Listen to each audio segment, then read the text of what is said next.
Welcome to Azerbaijan, one of 5 countries on the shores of the Caspian Sea, the largest lake or inland body of water on the planet. And after a 9-year hiatus, the Tour of Azerbaijan is back on the UCI calendar in 2026, renamed the Baku-Khankendi Azerbaijan cycling race. Azerbaijan is a country full of history, dating back to the Silk Road and beyond, even to prehistoric times, including some hugely significant archaeological, cultural and historical sites.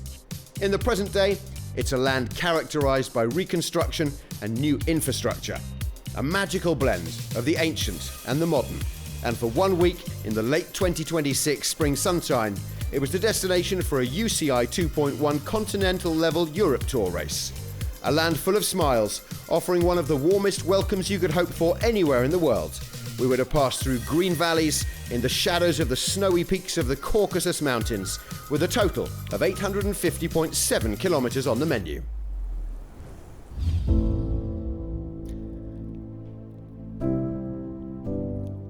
Stage 1, a 160-kilometer coastal route initiating in Baku and finishing in the industrial and modernized coastal city of Sumgayit. A classic sprinter's day before the longest stage of the race, between Sea Breeze in Baku to Ismayilli on day 2.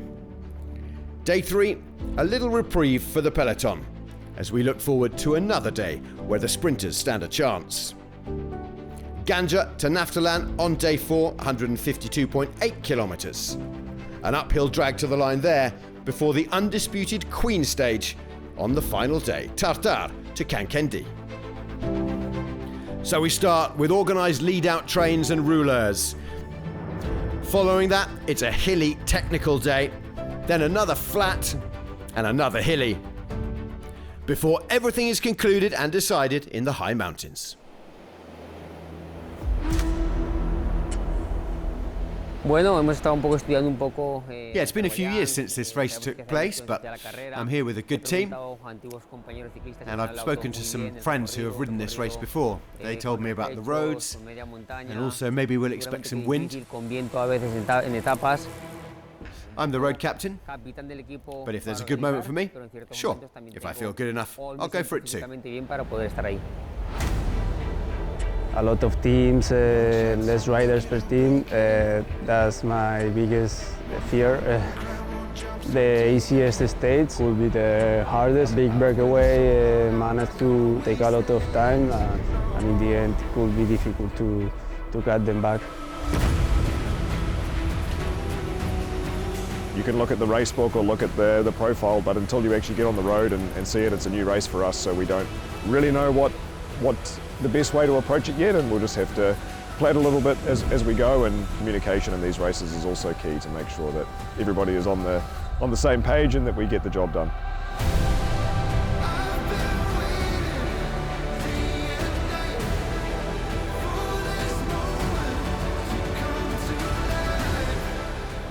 It's great to see the Tour de Azerbaijan cycling race return to the calendar. My ambition is to show good results, to be top 10 and show amazing results.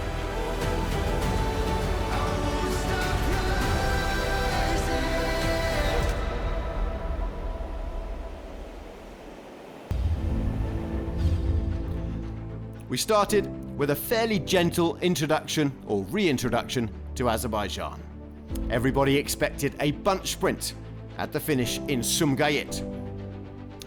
2 intermediate sprints on the way, before a Category 3 climb, the only categorised climb of the day, which came 40 kilometres from the finish and could provide a launch pad for the winner.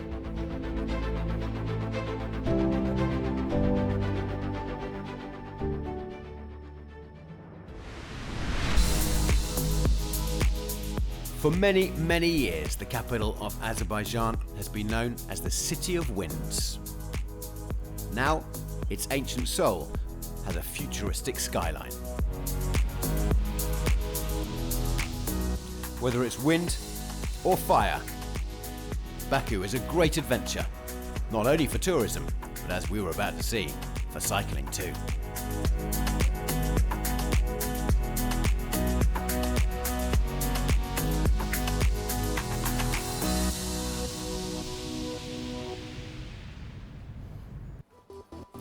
We're in the beautiful city of Baku for the rollout of the 2026 Baku-Khankendi Azerbaijan cycling race. Stage 1 takes us from the spectacular shores of the Caspian Sea at the Seabreeze Resort and covers 158.9 kilometers to Sumgayit. The atmosphere was buzzing and the crowds were growing as the riders got underway.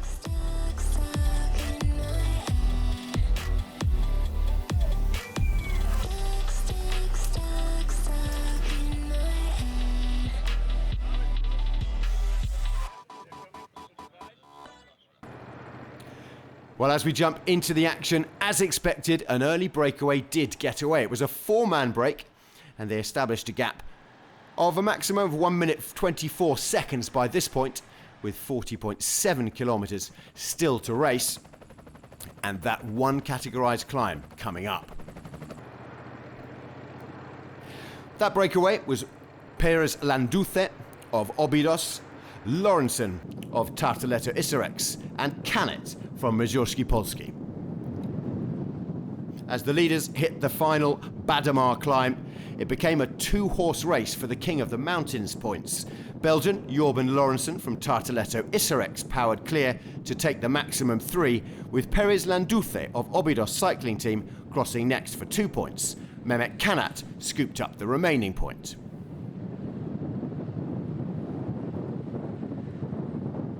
Well, that injection of pace splintered the break behind as well.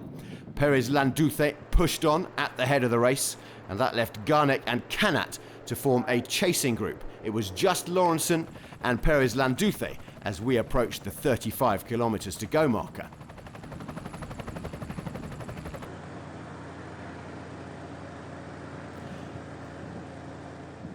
Perez Landuthe was the man who stayed out there the longest, but after Lorenzen had taken the mountains points, it would he who would end up in a jersey at the end of the day. A new chase group developed behind, with Perez Landuthe and Lorenzen up front, Garnek, Canet and Sanchez chasing. But Brian Sanchez for Team Medi and EPM managed to bridge across to join Garnek and Canet. So there were 5 out front, 2 of those further in the lead. The peloton relaxed slightly and let the gap drift out to 1 minute 31 seconds. The 2 in front pushed on and did make some headway. The gap kept on growing, and what seemed incredibly unlikely not long ago suddenly became more of a possibility. Behind, the peloton swallowed up the 3 chasers and went past, increasing the pace as they realised they had to get on their mettle if they wanted to make this the expected bunch sprint. With 12.5 kilometres left, it's the business end of the stage. The peloton timed it to absolute perfection and the gap tumbled to 10 seconds and then to nothing. The sprinters' teams were licking their lips. The catch occurred with just over 10k to go. The breakaway's day done and the pace ramping up as teams like XDS Astana and Leaning Star started fighting for real estate at the front for their fast men. Into the final 6 kilometres, everyone back together, and the lead-out trains started to form. Until now, we'd had clean, incident-free racing, but unfortunately, just coming into the last kilometre, on the left-hand side of the road, a touch of wheels brought down a big group of riders. 8 of them went down, including Kamil Bonu of Solution Tech Nippo Rally. But it didn't stop the sprint happening at the end. Through the chaos and that final sprint, Alexei Shnirko powering to the front with Gleb Stritzer and Timothy Dupont, the favourites, in his wake. Stritzer took second, Dupont third, but the winner of the opening stage from Leaning Star was Belarusian Alexei Shnirko.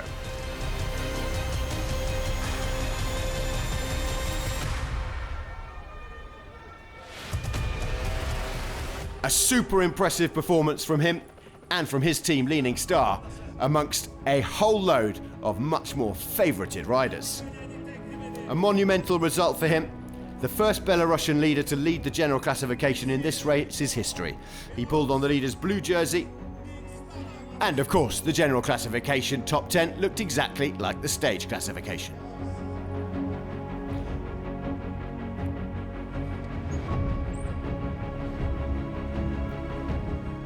Sznurko didn't just end the day in blue though. By virtue of that win, he also took the green points or sprinter's jersey.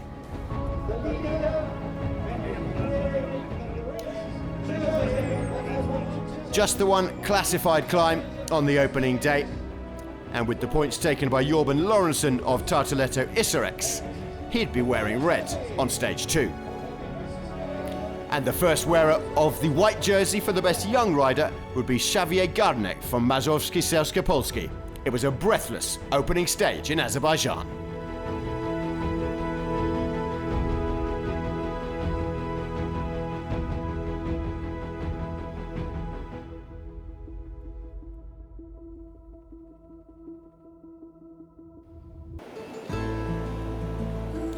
There are a few things that I learned about this country and about its capital, Baku, in my time at the Azerbaijan Cycling Race 2026, some of which may be not known to you either. The largest flagpole and the largest flag in the world is here. The first ever automated oil well was here.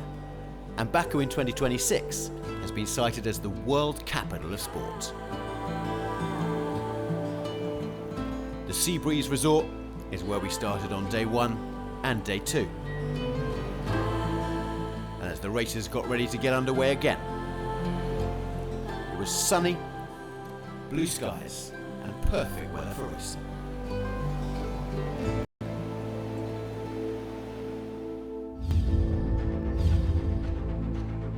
Stage 2, from the Seabreeze Resort in Baku to Ismayilli.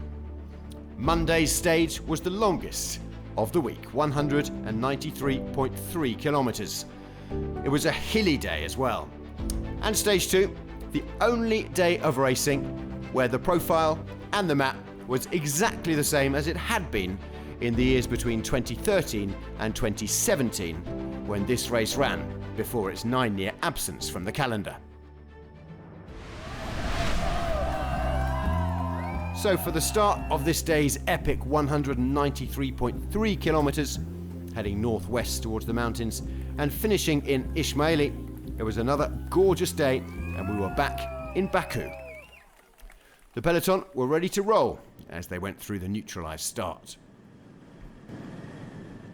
A lone leader off the front, Alexandra Balmer from Tartaletto Isarex, who had been so impressive on day 1. His gap all the way out to 6 minutes and 38 seconds with 36.4 kilometers left to race. Back in the bunch, the pace was steady but not frantic. 7 minutes and gaining for Balmer. With 35 kilometers left, it started looking possible that he might make it to the end. But the peloton were not content to sit back and wait for someone else to win. Balmer was looking strong and riding pretty aero as well, taking in some final sustenance before his assault on stage 2 at the finish. He was tapping out a solid rhythm and building his lead. However, from 6 minutes 44, the gap came down to 44, then 40, and with 31.4 kilometers left, it was down to around about 30 seconds. This was a really brave effort from the 26-year-old Swiss, and he took the King of the Mountains points, throwing an arm up, celebrating as he went over, with 32 kilometers left to go, and he stayed down in front, but a chasing group soon went off the front of the main peloton. The gap to Balmer was shrinking rapidly, came down to just 22 seconds, and they had him in their sights. Confirmation that Balmer took those 10 points, with Lennart Turgels taking 7. Balmer's teammate Santiago Umba took 5 points, Eric Fagundes of Burgos Burpelet BH took 3, and it was Eduardo Sepulveda from Leaning Star who took the remaining points. 8 seconds the gap as Balmer started to struggle, and Leaning Star once again very impressive with some of the bigger teams and working together to chase Balmer down. But who would bridge that gap? That was the question, with 26 kilometres left to go.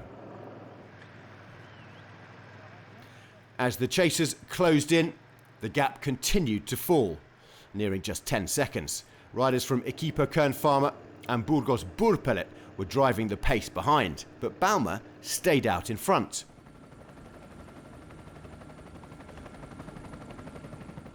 He didn't stay alone for long though, and it was XDS Astana, the only World Tour team here in Azerbaijan, who made it across. Would it be Henok Mulibrahan? Would it be Aaron Gate there on your screen now? Or would it be Yevgeny Fedorov there at the front pushing the peloton in the national champions jersey? Balma though was still impressing and still out in front. The gap though really fluctuating as crowds lined the streets and the atmosphere was absolutely brilliant here in the heartlands of Azerbaijan. Well, with Balma still clawing his way out in front, suddenly a man was off the front, and it was Fedorov. And he was trying to bridge to Balma, the Swiss, who'd been out on his own for nearly 35 kilometres by this point. Still he rode in front, still he struggled, and still he toiled, impressing everyone as an incredibly unlikely possibility of a breakaway victory from more than 40 kilometres out looked possible.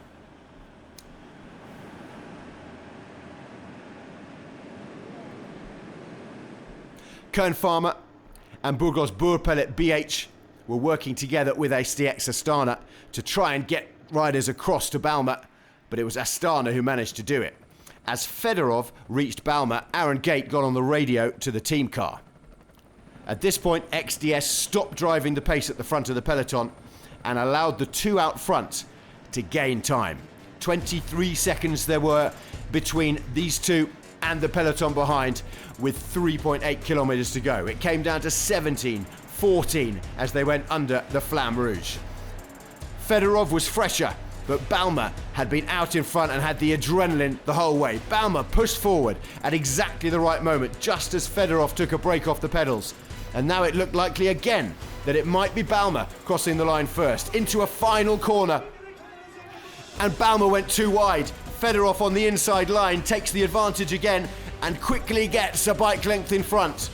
Balma does his best to get back, but all the efforts that he's expended on stage 2 for the last few hours came to haunt him as Fedorov raised his arms in his national champions jersey and took the day and the overall lead for Astana.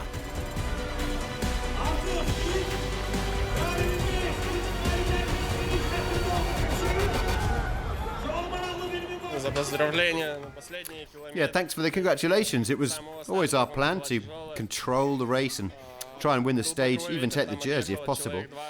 Was nervous at the start with the wind and those 30 guys getting away. I really needed to try and win, so when I caught the guy in front, it was really nice to get the victory. While stage 1 had seen the first ever Belarusian leader of the race, stage 2, the first ever Kazakh to be in charge of the GC. Balma in second overall, with Fagundes having another impressive performance, staying in third for Burgos Burpelet. The blue jersey, donned by Fedorov, and XDS Astana have 3 in the top 5. Burgos Burpelet were also impressing on the road, with Josh Burnett in 10th, making it 2 for them in the top 10. The green points jersey also went to Fedorov, with Schnirko relegated to 2nd. Fagundes is there as well, in 3rd as it stands. As for the mountains jersey, Lennart Turgels from Tartaletto Isarex had 17 points, and he led the red jersey competition with Balma and Umba in 2nd and 3rd. The white jersey changed hands as well. Iker Gomez of Equipa Kern-Pharma was the man who'd be wearing it for stage 3. And we had seen another incredible day of racing with a nail-biting finale.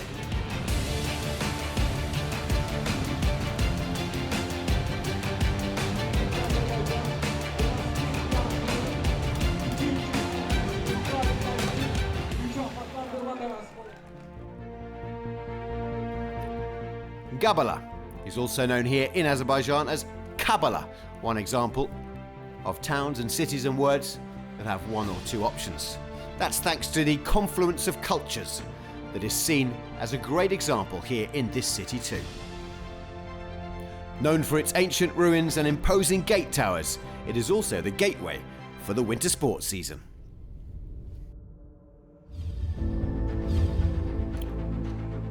Tuesday, and a brief reprieve for those who find the mountains difficult. The peloton departed from Gabala, an ancient historical capital of Caucasian Albania, located at the foot of the Greater Caucasus Mountains.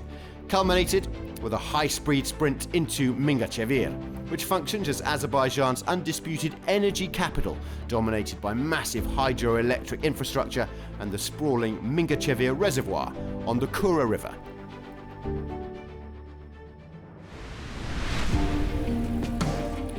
Well, as the riders prepared for stage 3 of the Baku-Khankendi Azerbaijan cycling race, they were looking forward to that 162.9k route from Gabala to Mingachevir. The official start was at 9:24 and the temperature was a beautiful, mild 16.3 degrees. It was to heat up later though, not only in terms of the weather, but also in terms of the racing. Several abandons during stage 2 and several who didn't take to the start on stage 3, Niels van Beurden and Camille Bonneau amongst them. But once racing began, a 4-man breakaway established itself, consisting of Murdajan Kulmaratov of the Uzbekistani national team, Nicholas Sessler of Victoria Sports Pro Cycling, Brian Sanchez of Team Medi in EPM, and Tekshbaya Batshaikan from Rujai Insurance Windspace. That was all in the first half of the race. Eventually, that breakaway was whittled down and the peloton were attacking the attackers. Into the final 40 and 30k, the gap was holding at just over 1 minute, but back in the peloton, XDS Astana were controlling the pace. With 34k to go, Eric Antonio Fagundes of Burgos Burpelet and Juan Pedro Lozano of Terangao Cycling attempted an attack from the peloton, but were caught pretty quickly, and with under 30, the speed started to increase. A special day for Alexei Shnirko of Leaning Star, the winner of stage 1. It was his birthday. As the day continued, these men out front were increasingly impressive, especially the Mongolian national champion with Rujai Windspace Insurance on his back. There was a puncture for one of the favourites for today, Gleb Sritsa from XDS Astana. But with that tyre repaired or wheel replaced, he managed to chase back into the peloton less than a kilometre later. The gap continued to go out and at least stabilised around about 1 minute 22 as the peloton looked to chase down these men at the front. Didn't happen easily though, and the 4 breakaway riders continued to press on. That advantage hovering though around about the same time until 17 kilometres left when the gap dropped to 1 minute 10. That equated to about 800 metres on the road. Tartar Isarex were pulling hard at the front of the peloton. And the peloton at this point kept the SKPs on a tight leash. They passed the 150k raced mark and the time gap was steady around about 1:28. Wide, flat roads allowed the chasing teams to keep the breakaway firmly in their sights. Characteristically, as we'd seen every day so far and would see for the rest of the race, the peloton was strung out as the mix of talents and expertise became obvious. Just after Batshaikan had dropped back to the Rujai Insurance Windspace team car to take on crucial fluids, the race hit the 10 kilometres to go marker. And the peloton hit the accelerator. The gap plummeted to under a minute at 9.3 kilometres left, and by 6.8 it was down to 30 seconds. Passing under the grand entrance arch into Mingachevir at 6.8 kilometres to go, the gap was at 32 seconds. Knowing the catch was imminent, Batshaikan launched an acceleration himself out of the breakaway, but it didn't come to anything. And by 3.6 kilometres, the peloton were just 12 seconds back. Just outside 2k and the breakaway was neutralised. The attackers caught at 2.1 kilometres left officially, and the peloton was complete again.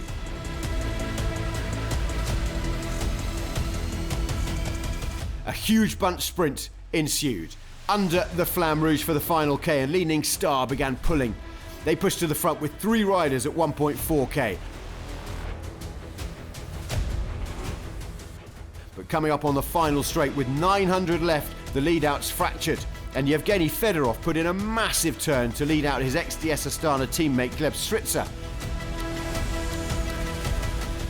Fedorov pulls off, and it's Aaron Gate there with Stritzer behind him. Look out though for Timothy Dupont of Tartaletto Isarex. He's surfing the wheels, and Christian David Peter from Rujai Insurance is there as well, but it looks like Astana have this under control. Dupont can't get through, nor can Peter, and in fact it's Gleb Stritzer from XDS Astana who crosses the line first and raises his arms in victory.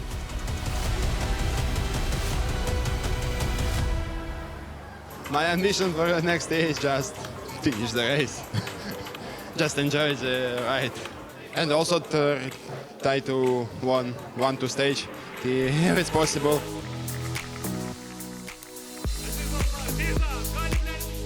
Great victory for Astana and for Gleb Stritzer, with Timothy Dupont impressing again, and a surprise man in third from Ecuador, Christian Peter. Overall, Fedorov held on to the blue leader's jersey. A good day it was for Astana, and they still had 3 men in the top 5 overall. Stritzer in the points classification, the green jersey.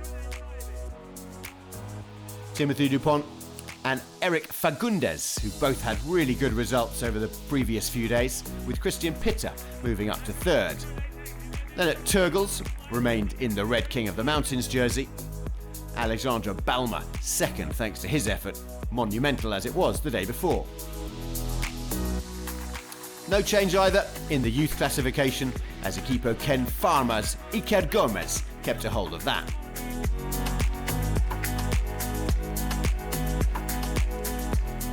A long drive for everyone here at the Tour of Azerbaijan, ready for stage 4, which followed.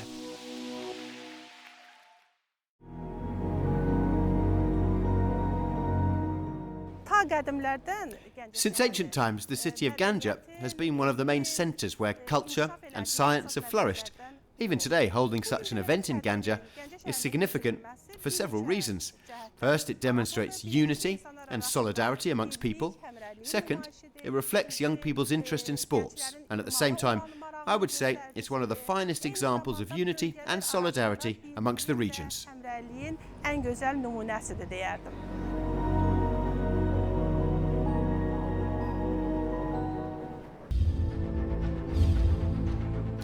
On Wednesday, a hilly profile of 152.8 kilometres from Ganja to Naftalan. Normally, we avoid talking about geopolitics, but we couldn't avoid it here in Azerbaijan, as the peloton entered the territories liberated from occupation. Concluding in Naftalan with a physically taxing finale, 500 metres long and 8 metres wide, the finishing straight was at a continuous 1.9% uphill gradient. So stage 4 started in Ganja, and yes, that is really what it's called. Heading to Naftalan, 152.8k, and the neutral start was at 9:35 a.m. with Fedorov in the general classification leaders jersey and Gleb Stritzer, his teammate from Astana, in the points jersey. After the official start, the peloton rolled out, and early on a 10-man breakaway formed, featuring Pablo Carrascosa of Equipo Kern Pharma and Jambaljam Sambaya of Burgos Burpele BH, who came into the stage having already won 7 times in his career. Those 10 forged out in front and were away for most of the day. But as the race approached the final 30 kilometres and the peloton navigated the Goygol climb, 13.5 kilometres at 2.2%, multiple attacks were fired off from the main bunch. Stritzer was finding the day slightly difficult, and he was dropped. Up the road, Pablo Carrascosa of Equipo Kern Pharma went on the attack from within the breakaway group. At the second categorised KOM sprint of the day, located 123.4 kilometres into the stage, David Gonzalez of Team Medellin EPM crested first to take 5 points. Carrascosa crossed in second for 3, followed by Anthony Murdic with 2 points and Jabin Yun claiming the final one. The pressure in the peloton remained high after the mountain, leading to 2 riders attacking off the front from the main field. Pretty soon, it was attack after attack after attack. Fabrice Lefebvre was caught, and one by one, the breakaway was swallowed up.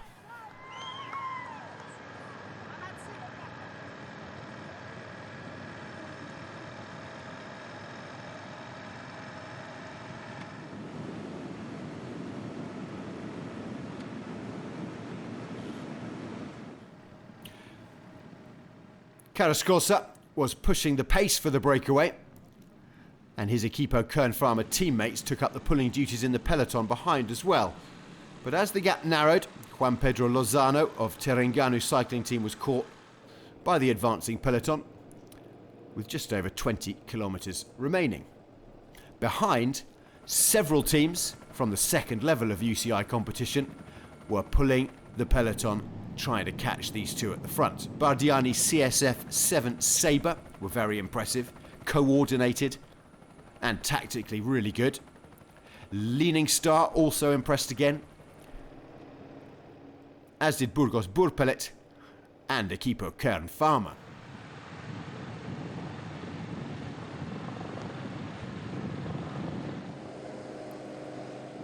At 16 kilometres to go, Adne van Engelen of Terengganu cycling team accelerated out of the peloton, and the remaining attackers were officially caught 14k from the finish.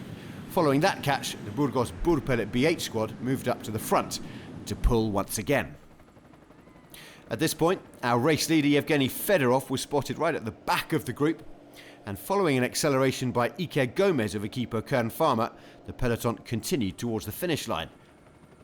Under 10k to go, and approaching the final phase, Bardiani CSF pulled at the front once again. The tension was nearly boiling over with 5.3 kilometres left when another rider from Equipo Kern Pharma launched an attack. This move successfully drew out a small group and ended up with 3 riders establishing a gap over the main peloton as they went under 5k. But inside the final 4, Diego Uriarte, again of Equipo Kern Pharma, went solo off the front. As they passed the 2k mark, the peloton was stretched out once again as the teams massed, preparing for a sprint finish. And knowing full well that the final metres of these stages in Azerbaijan are very technical and dangerous. But into the final kilometre, the sprinters jostling to position. And with 600 metres to go, Yevgeny Fedorov of Astana launched his sprint. He was led out, in fact, by our white jersey, but neither of them made it to the end. In the dash to the line, Marco Manenti of Bardiani CSF 7 Sabre secured his first ever career win, surging forward to take victory with Henok Mullerbrand of XDS Astana coming second, and once again Christian David Peter on the left-hand side of that triumvirate on your screen, impressing to finish third. Sander Inion of Madar Pro Cycling was fourth. In the final, my DS, Direct Sportive, believe in me, and my teammates believe in me in this sprint, and this is for all the team.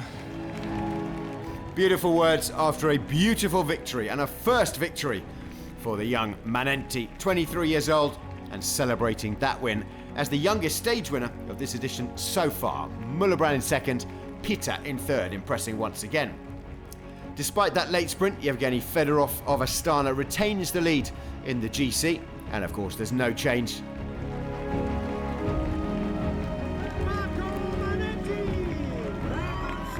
Manenti onto the podium, and also taking the green jersey for the best sprinter. Turgles lying 10th on the GC, but keeping his spot at the top of the King of the Mountains, with Balma and Diego Alejandro Gonzalez now in third from Team Medellin EPM. In the competition for the best young rider at the race, no change. Iker Gomez from equipo Kernfarmer, kept the white jersey on what had been an impressive day for his team. One stage remained. In the western part of the Kura-Azaz lowland lies a region called Tartar, significant and resilient, often referred to as the gateway to the Lesser Caucasus. Not only is it important historically and geographically, but economically too, here in Azerbaijan.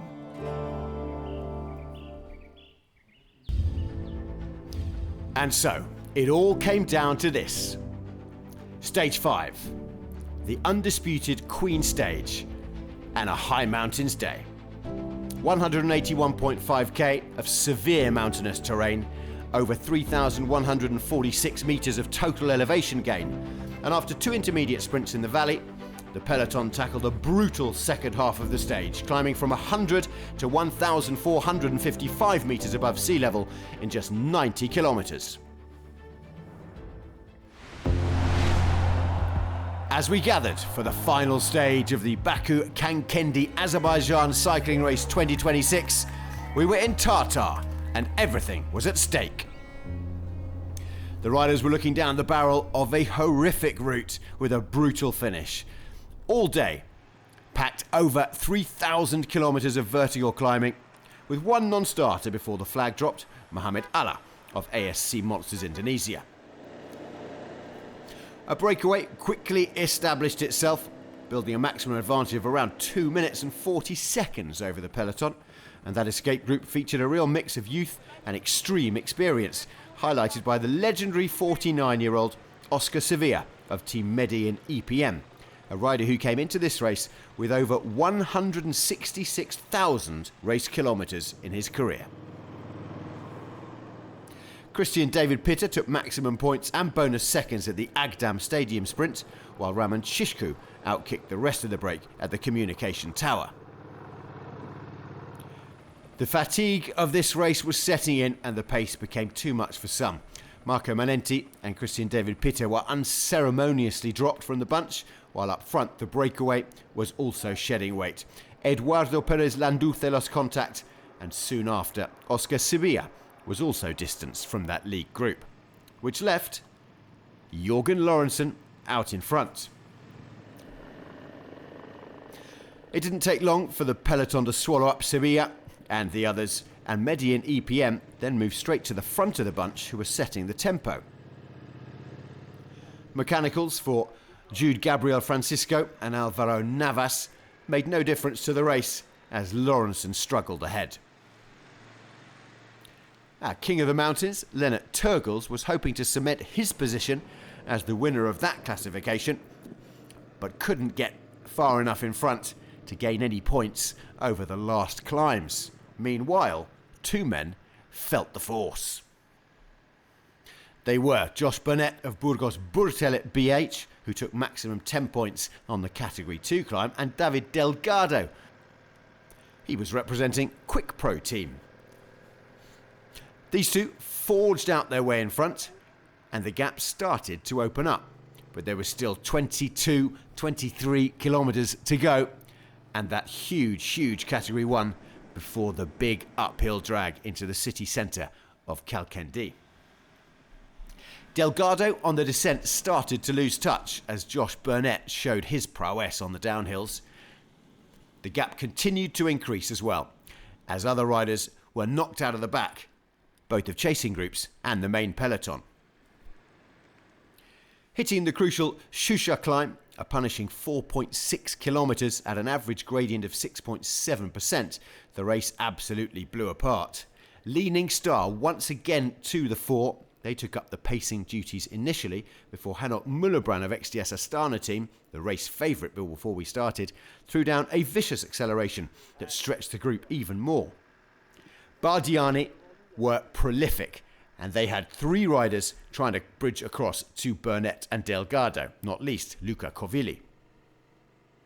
But there was disaster for the race leader. Yevgeny Fedorov went down in a crash at the worst possible moment. He managed to get back on his bike, but the peloton was now riding at an unrelenting pace. Would he be able to get back in front and defend that jersey on the final day? Near the summit, the King of the Mountains sprint was fiercely contested. Josh Burnett of Burgos Burpil BH took the points ahead of Delgado and Covilli.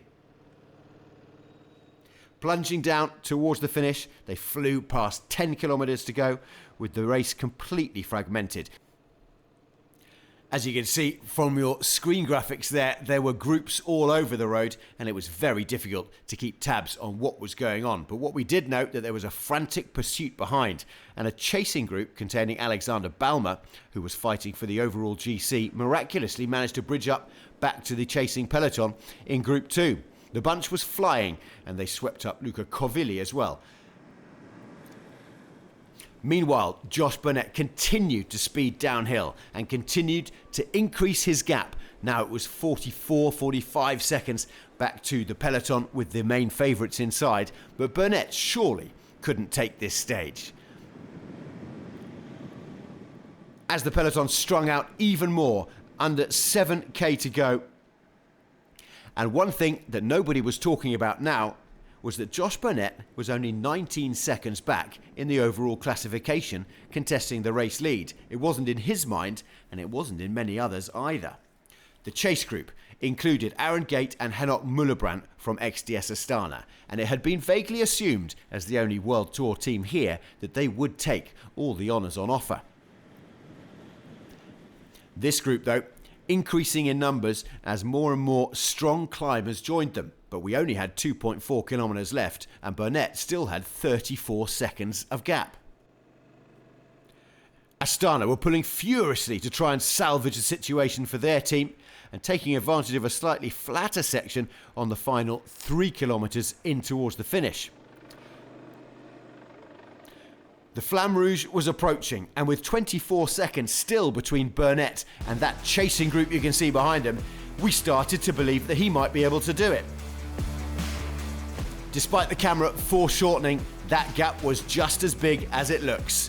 And Burnett, at this point, entering the barriered section, knew that he was going to win today's stage. This is a phenomenal performance from Josh Burnett. He doesn't have a career pro victory to his name yet, but he's going to have one after today. And it's no small one either. This was a brutal final stage of the Azerbaijan cycling race 2026. But hang on.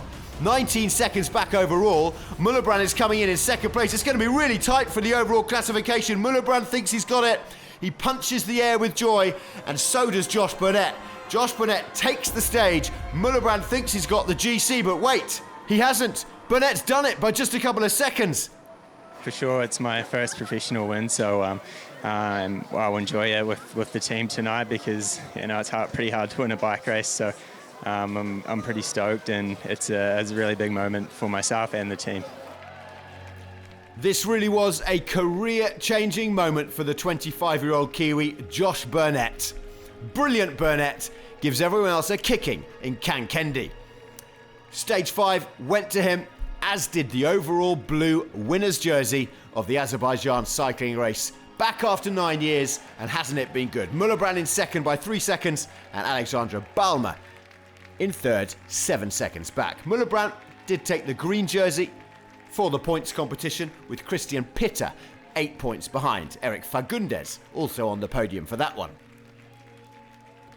Lennart Turgels, despite some worrying moments during the day, held on to the red. Josh Burnett moved up into second, with his breakaway companion David Delgado in third. No change in the young riders classification. That was held, as it had been for the past few days, by Iker Gomez, who goes home with a good week on record for his team, Equipo Kern Pharma. And that brilliant display on the final day meant that Burgos Burpil overtook Astana for the team's classification. And as we enjoyed the Karibulbul Music Festival in Shusha, we looked back on what had been a triumphant, brilliant, tense and exciting return to the Azerbaijan cycling race.